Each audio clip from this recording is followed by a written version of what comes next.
Hi guys, what's up? So for today's video, I'm going to show you the real scenarios of good customer service communication and bad customer service communication that really happens in a sari-sari store as I work.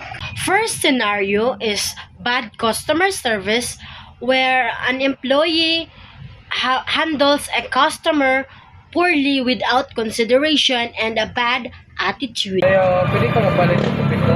Unsay mo? Pwede ko mapalit ang tubig ko? Tubig ko. Brown? Ay, pwede na lang ka tong black? Ay, pwede na lang ka tong blanca? Unsa man, single, double? Double? Kumpleto ha ba? Pila ka buok? Triple? Pila ka buok ba? Isa lang. Bantay duwa-duwa ako ha. Ay, duha na lang. Karong ako nung sir kay na ako'y trabaho dire, na ako'y giuna nga trabaho niya. Sige ka. Sabok-sabok.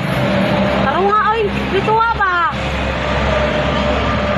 Ay lang palit dire oy, subukan ni mato sa pikas palit. Another scenario is a good customer service where an employee handles the customer with good customer service communication, with proper consideration, and with good attitude. Balik. Lang. Ayo, Say mo ka, sir. pwede ko mapalit ang kape. Isa nga kape. Kape ko brown lang. Atong green. Pila ka box, sir? Isa lang. Ah, pwede lang duhaon? Duha ka box, sir? Oo. Ah, pwede lang ilisan o black? Oh, sir. Unsa pa? O, pan? O, mora na. Mora? O, kanan lang. Adjust lang ha. Ana, nagyod. Sure. Oh, sure. Bantay ka ha. Sure, nagyod. Oh, yes. Ay, pwede lang yung mono black, kape ko black.